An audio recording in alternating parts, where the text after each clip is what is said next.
अस्सलाम वालेकुम। आज के लेक्चर में हम डिस्कस करते हैं पास्ट कंटिन्यूअस टेंस को। अब पास्ट कंटिन्यूअस टेंस वो होता है जो माजी के अंदर किसी काम के जारी हालत में होने को बयान करता है। जारी हालत में होने से मुराद ये है वो खाना खा रहा था। अब जो रहा था, रही थी, रहे थे वगैरह है, ये पास्ट कंटिन्यूअस टेंस में आता है। माजी में किसी चीज को करने के हवाले से, मतलब जारी हालत में कोई काम किया गया हो या जारी हालत में काम किया जा रहा हो, इसको कहते हैं पास्ट इंडेफिनिट टेंस। इसको देखते हैं उर्दू में तो इसकी निशानी होगी रहा था, रही थी, रहे थे, लेकिन एक्चुअल फॉर्म में पास्ट इंडेफिनिट टेंस उस टेंस में को कहते हैं जिसमें an action going on in past, वही बात कि जो एक्शन माजी में गोइंग ऑन लगातार जारी हालत में पाया जाए उसे पास्ट इंडेफिनिट टेंस कहती हैं। For example, I was reading in the class. अब I was reading in the class का मतलब है मैं क्लास में पढ़ रहा था। अब ये माजी में जो जारी हालत में काम पाया जा रहा है इसको कहते हैं पास्ट कंटिन्यूअस टेंस। सेकंडली ये है कि परसिस्टेंट हैबिट इन पास्ट, जो माजी के अंदर लगातार हमारी आदत पाई जाती है, उस persistent habit in the past को भी हम पास्ट कंटिन्यूअस टेंस में लेते हैं। For example, they were always grumbling. अब दे वर ऑलवेज ग्रम्बलिंग, वो हमेशा जो है वो शिकायत करने के मूड में रहते थे। अब माजी में हमेशा जो पास्ट हैबिट के तौर पर आएगा उसे भी हम पास्ट कंटिन्यूअस टेंस में लेंगे।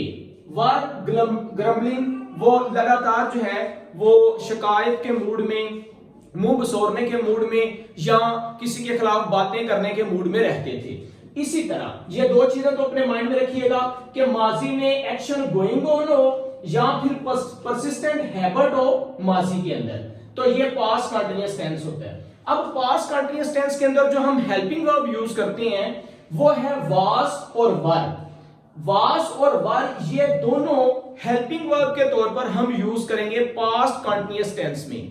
हेल्पिंग वर्ब वो वाले जिसमें कभी वाज आ जाएगा, कभी वर आ जाएगा। नीचे मैं ये बताता हूं कि वाज किस जगह पे यूज करते हैं और वर किस जगह पे यूज करते हैं। एक तो ये माइंड में रखिएगा कि वाज और वर ये दो हेल्पिंग वर्ब के तौर पे इन दोनों में से कोई आएगा।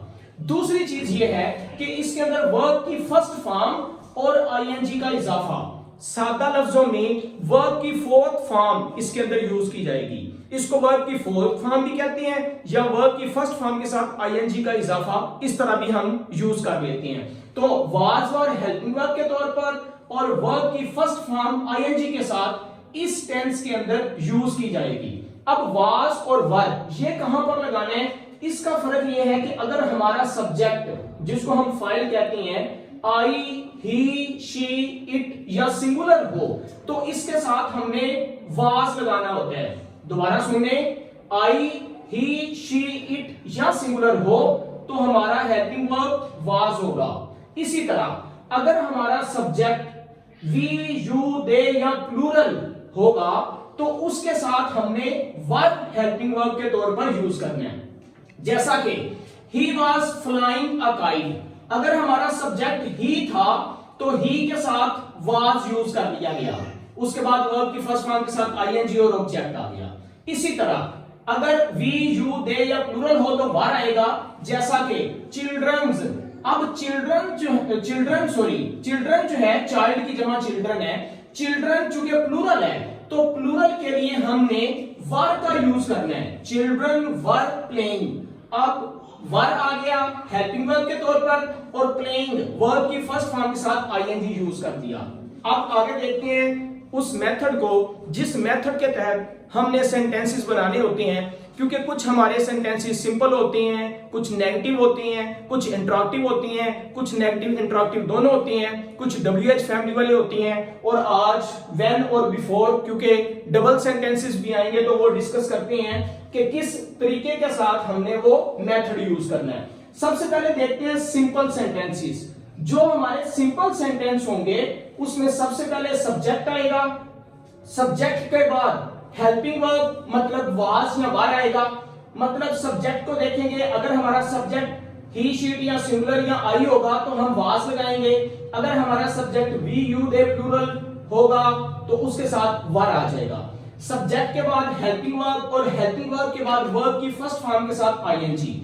यहां ये बात मैंने पहले भी डिस्कस की थी कि जो भी कंटीन्यूअस फैमिली से बिलोंग करने वाला टेंस होगा उसके अंदर वर्ब की फर्स्ट फॉर्म के साथ आईएनजी लाजमी यूज करेंगे, चाहे वो सादा कंटीन्यूअस हो चाहे वो परफेक्ट कंटीन्यूअस हो। सादा कंटीन्यूअस के अंदर present continuous tense, past continuous tense, future continuous tense आते हैं, और परफेक्ट कंटीन्यूअस के अंदर present perfect tense, present perfect continuous tense, past perfect continuous tense और फ्यूचर परफेक्ट कंटीन्यूअस टेंस। ये 6 कंटीन्यूअस के जो टेंसेस हैं इन सब के अंदर वर्ब की फर्स्ट फॉर्म के साथ आईएनजी लाजमी इस्तेमाल करेंगे।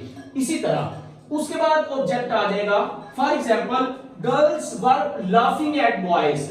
अब ये जो गर्ल्स हैं इसके लिए चूंकि ये प्लूरल है तो इस वजह से साथ वर हेल्पिंग वर्ब के तौर पर आ गया, और लाफिंग वर्ब की फर्स्ट फॉर्म के साथ आईएनजी यूज हो गया एट द बॉयज ऑब्जेक्ट। इसी तरह अगर हमारे सेंटेंसेस नेगेटिव हैं तो नेगेटिव सेंटेंस करने के लिए सबसे पहले सब्जेक्ट आ जाएगा, उसके बाद हेल्पिंग वर्ब मतलब वाज या वर में से कुछ आ जाएगा, उसके बाद नॉट यूज करेंगे, और उसके बाद वर्ब की फर्स्ट फॉर्म के साथ एज इट इज आईएनजी का इजाफा हो जाएगा, लास्ट पे ऑब्जेक्ट आ गया। जैसा कि he was not raising slogans, he was not, यहां पर सब्जेक्ट को देख के हेल्पिंग वर्ब, उस हेल्पिंग वर्ब के बाद नॉट के बाद वर्ब की फर्स्ट फॉर्म के साथ आईएनजी और एंड पे ऑब्जेक्ट आ गया। अब देखते हैं इंटरॉक्टिव सेंटेंसेस को।